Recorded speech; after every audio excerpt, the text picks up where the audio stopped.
예배 자리에 나오신 여러분들 주님의 이름으로 환영합니다. 내일 모레면 또 올해 추수감사 주일을 맞이하게 됩니다.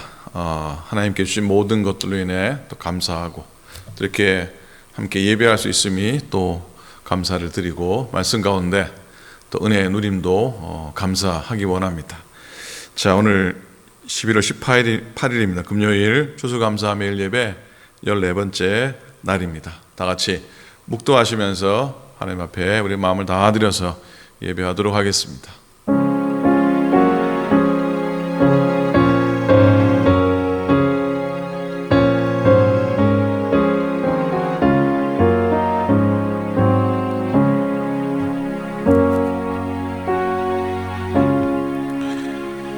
하나님의 은혜를 감사를 드립니다. 오늘도 예배하는 자리에 저희들을 불러주셔서 고맙습니다. 또 추수감사절 준비하며 지나온 시간들 가운데 행하신 하나님의 놀라운 일들을 기억하기 원합니다. 또 베푸신 모든 일로 인해 하나님께 감사를 드리기 원합니다. 하나님 아버지 호흡 주셔서 감사하고 건강 주셔서 감사하고 믿음 주셔서 감사하고 오늘도 예배의 자리 허락해 주셔서 감사를 드립니다. 오늘도 우리에게 허락한 축복의 땅에 믿음으로 이르게 도와주시옵시고 또 그 땅을 향해 나아가야 될 우리의 발걸음을 인도해 주시고 또 치러야 할 대가들도 잘 치르면서 하나님의 약속의 땅에 이르게 하여 주시옵소서. 오늘도 예배하는 모든 종들을 기억하사 축복하시고 부족한 종의 입술도 하나님이 주관해 주시옵소서. 감사드립니다. 예수님의 이름으로 기도드립니다. 아멘.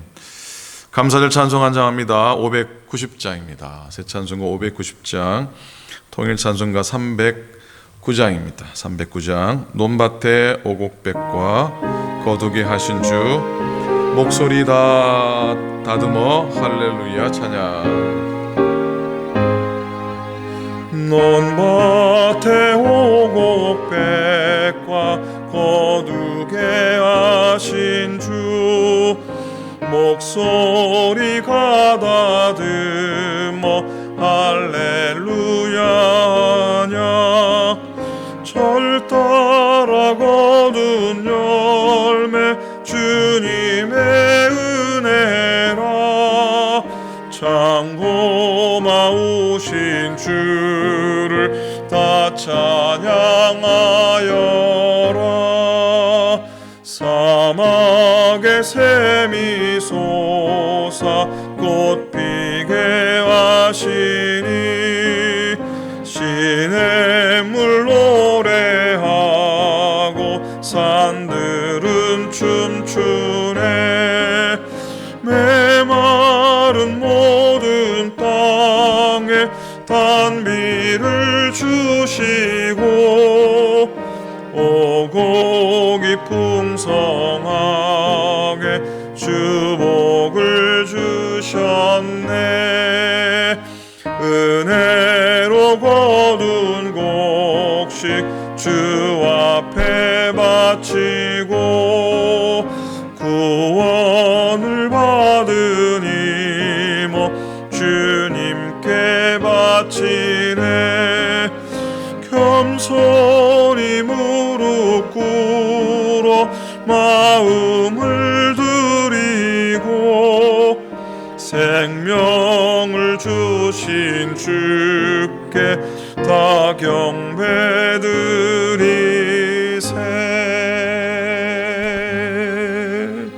아멘. 아멘. 자, 말씀 봅니다. 여호수아 오늘 17장입니다. 여호수아 17장 14절부터 18절까지입니다. 여호수아 17장 14절부터 구약성경 345페이지 345페이지입니다. 여호수아 17장 14절부터 18절까지 끝절까지죠. 우리 교독으로 한 절씩 말씀 보겠습니다. 요셉의 자손이 여호수아에게 말하 이르되 여호와께서 지금까지 내게 복을 주심으로 내가 큰 민족이 되었거늘 당신이 나의 기업을 위하여 한 제비 한 분깃만으로 내게 주심은 어찌함이니까 하니 여호수아가 그들에게 이르되 네가 큰 민족이 되므로 에브라임 산지가 내게 너무 좁을진데 브리스 족속과 르바임 족속의 땅 삼림에 올라가서 스스로 개척하라 하니라. 요셉 자손이 이르되 그 산지는 우리에게 넉넉하지도 못하고 골짜기 땅에 거주하는 모든 가나안 족속에게는 베스안과 그 마을들에 거주하는 자이든지 이스라엘 골짜기에 거주하는 자이든지 다 철 병거가 있나이다 하니 여호수아가 다시 요셉의 족속 곧 에브라임과 므낫세에게 말하여 이르되 너는 큰 민족이요 큰 권능이 있은즉 한 분깃만 가질 것이 아니라 함께 있습니다.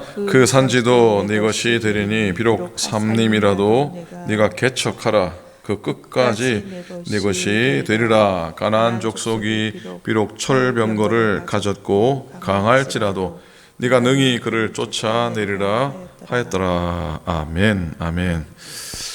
자, 오늘도 갈렙의 이야기를 좀 시작을 해 보려고 합니다. 갈렙의 믿음과 그의 삶은 참 특별했었습니다. 하나님의 능력을 힘입어서 아낙 자손을 물리치고 헤브론 산지를 평정해서 하나님의 땅으로 만듭니다. 헤브라임 산지입니다.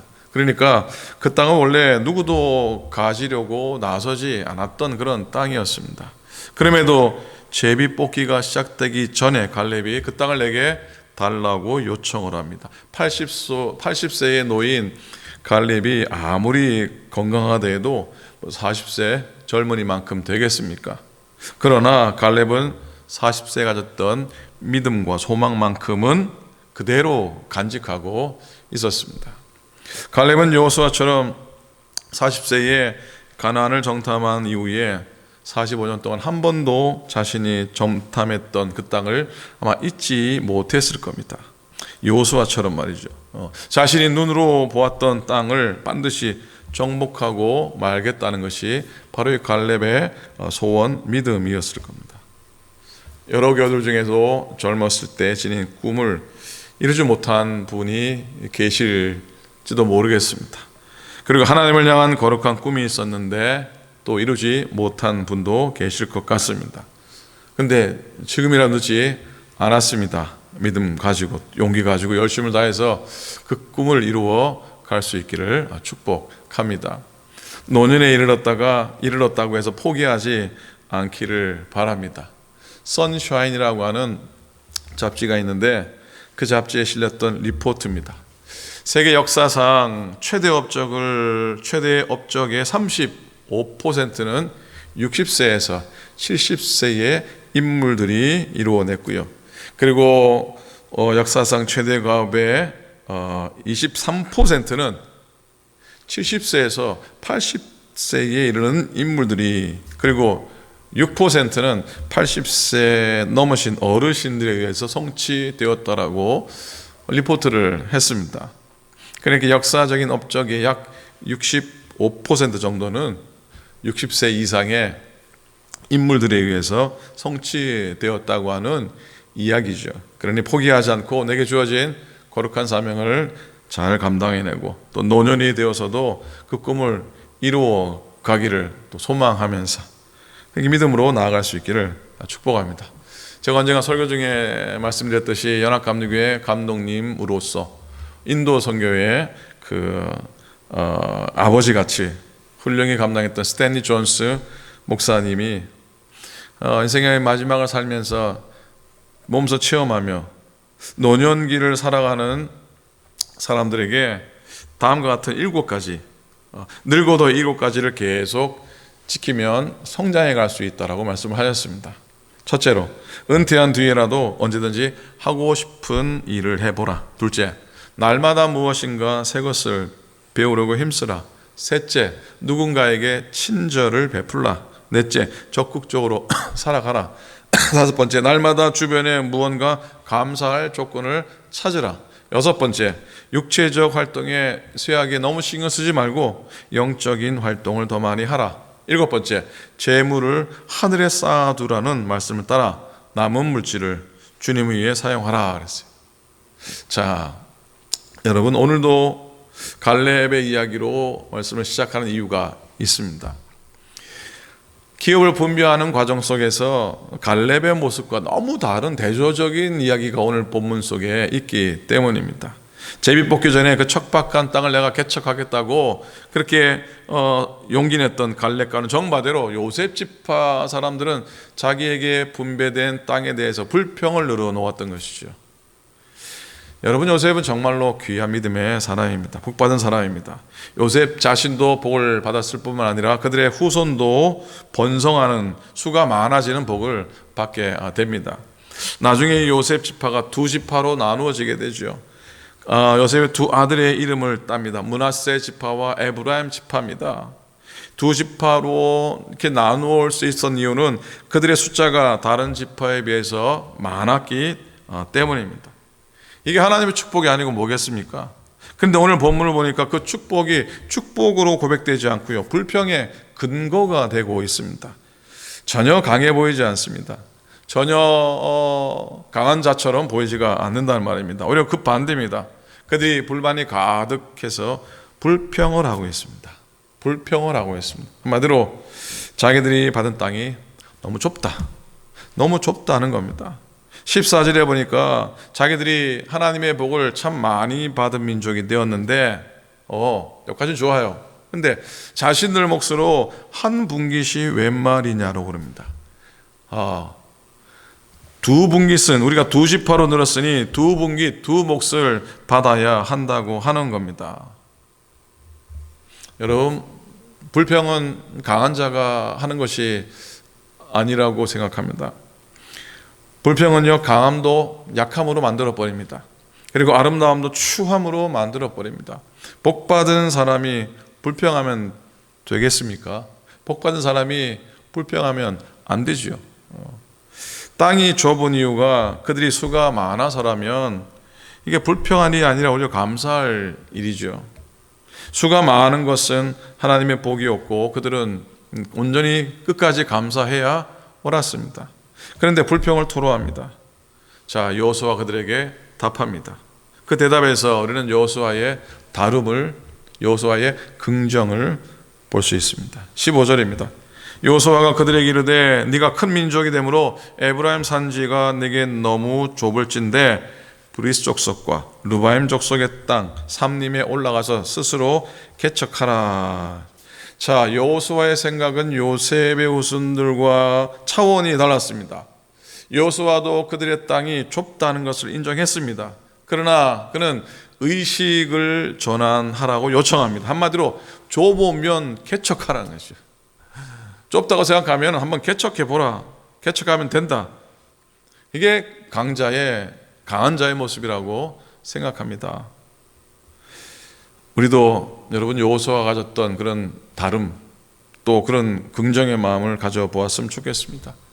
저는 괜찮습니다. 난 괜찮습니다. 난 내가 알아서 개척할 수 있으니까 내 것까지도 저 사람에게 나누어 주십시오 라고 말할 수 있는 사람이 진정으로 강한 사람인 줄로 믿습니다. 진정으로 복받은 사람이고요, 진정으로 감사의 사람이죠. 자, 요셉의 후손이 불평을 늘어놓았다는데 그것보다 더 중요한, 더 안 좋은 모습이 있습니다. 그건 두려움까지 가졌다는 겁니다. 두려움의 문제는 불평의 문제보다 훨씬 더 큰 문제라고 생각합니다. 개척하라는 여호수아의 말에 그들이 이렇게 대답하는데 16절에 보니까 골짜기에 거주하는 가나안 족속들이 다 철병거를 가졌기 때문에 우리는 개척할 수 없다는 겁니다. 땅이 좁다고 불평하고 개척은 적이 두려워서 못한다고 하고 참 난감한데, 이런 사람들이 강한 사람입니까? 허약한 사람입니까? 아무런 대가도 치르지 않으면 불평은 끝이 없이 드러나고 자기들이 가진 것의 가치를 모릅니다. 값을 치른 만큼 그 가치를 알게 되는 거죠. 철병거와 맞서 싸우는 용기와 대가를 치루야만 요셉 지파는 더 넓은 땅을 차지할 수 있었던 것이죠. 경주에 어느 가문인지는 저도 잘 모르겠지만 어느 가문이, 아주 유명한 가문이 부자 가문의 이야기입니다. 그 가문은 30대에 걸쳐서 부자로 살아온 가문입니다. 부자는 망해도 어떻게 해요? 부자는 망해도 뭐 3대는 간다. 이게 옛날 말이랍니다. 요즘은 부자 3대 못 간다. 이렇답니다.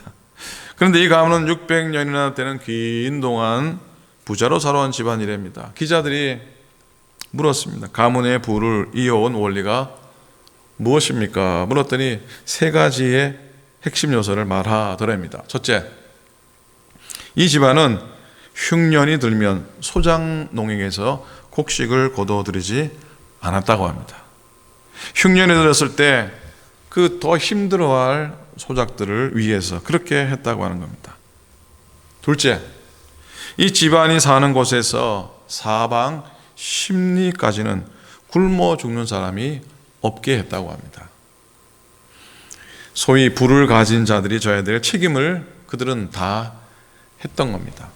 그리고 셋째, 만석 이상 쌓아놓지 않았다고 합니다. 그러니까 나누면 없어질 것 같지만 반대로 그게 부자로 계속 사는 길인 것을 저들이 깨달았던 것이죠. 여러분, 진짜로 강한 자, 강한 사람이 되는 조건이 뭘까 하는 생각해 봅니다. 그건 자기가 하나님 안에서 강한 것을 알고 그 강함을 잘 활용하는 것이라는 생각입니다. 요셉의 후손은 숫자도 많고요, 실제로 강했습니다. 이스라엘 어느 지파보다도 강했는데, 그렇다면 그들이 외쳐야 할 외침은 뭐였겠습니까? 우리는 강합니다. 우리는 얼마든지 땅을 개척할 수 있습니다. 갑시다. 새 땅을 위해 나가 싸웁시다. 그래야 되는 것 아닙니까? 불평하지 말았어야 했습니다. 자, 어쨌든 요셉은 여호수아는 그들을 향해 격려의 얘기를 합니다. 참 여호수아 좋은 분입니다. 그렇게 불평하는데도 그들을 격려하고 응원을 하는데 17절에 나옵니다. 너는 큰 민족이요 큰 권능이 있은즉 한 분기만 가질 것이 아니라 18절 그 산지도 네 것이 되리니 비록 삼림이라도 네가 개척하라. 끝까지 내 것이 되리라. 가나안 족속이 비록 철병거를 가졌어도 강할지라도 네가 능히 그들을 쫓아내리라. 여호수아는 계속 격려를 하고 있습니다. 자, 사랑하는 여러분, 문제는 우리들의 마음이라고 생각합니다. 우리 안에 불평과 두려움을 내어 버려야 할 줄로 믿습니다. 진정으로 강한 자는 숫자가 많아서가 아니죠. 궁극적으로 하나님께서 함께 하시기 때문에 강한 자인 줄로 믿습니다. 이제 이만큼 허락하신 하나님께 우리가 늘 감사하며 설 수 있길 바라고요. 하나님께서 주실 산지를 향해서 사단의 철병거를 물리치고 축복의 산지를 얻기까지 믿음으로 나아가고 감사함으로 나아가는 우리 모두가 될 수 있기를 주님의 이름으로 간절히 축원을 드립니다. 아멘. 기도하겠습니다. 고맙고 감사하신 우리 아버지 하나님, 은혜를 감사합니다. 오늘 요셉 지파의 불평을 생각했지만 어찌 보면 우리가 요셉 지파와 같은 삶을 살고 있는 것은 아닌지 돌아봅니다. 주신 것에 감사하고 또 그것들로 인해 믿음에 강하게 서야 되는데 내 분깃이 적다고, 내 기업이 작다고 불평하지는 않는지 돌아보게 해 주시옵소서. 그리고 강한 것으로 허락하신 하나님의 은혜 기억하며 오늘도 그 대가를 지불하고 또 믿음으로 살아가는 우리가 되도록 하나님 인도해 주시옵소서. 하나님, 내일 모레면 또 우리가 추수감사주일을 맞게 됩니다. 내가 가진 것으로 인해 또 감사하며 감사의 고백, 감사의 찬양 드리도록 하나님이 인도해 주옵소서. 그리고 하나님이 함께 계신 것으로 인해 우리도 강하고 또 담대하게 살아가는 우리들 되도록 하나님이여 축복하여 주시옵소서. 연약한 교회들을 주님 기억하여 주시고 아픈 가운데 있으나 하나님 만져주심으로 회복되게 도와주시옵소서. 오늘도 주와 더불어 믿음의 산지를 향해 개척하기 위해 달려가는 우리들이 되게 하나님 인도하여 주소서. 이제는 우리 주님 예수 그리스도의 은혜와 하나님 아버지의 극진하신 사랑하심과 성령님의 감동 감화하심이 오늘도 예배하며 금요일의 하루를 하나님의 은혜로 채우고 감사함으로 채워나가기 원하는 사랑하는 주의 종들 머리 위에 이제로부터 영원토록 함께 하시기를 간절히 축원하옵나이다. 아멘.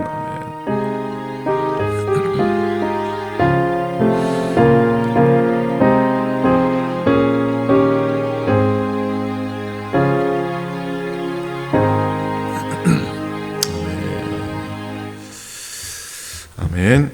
자, 오늘도 한 해 지나시기 바랍니다. 예배 인도 중에 제가 이렇게 목이 걸걸해도요, 여러분 이해해 주시고, 혈압약 부작용으로 이렇게 드라이 코프, 마른 기침이 종종 납니다. 약을 바꿔야 될 것 같습니다.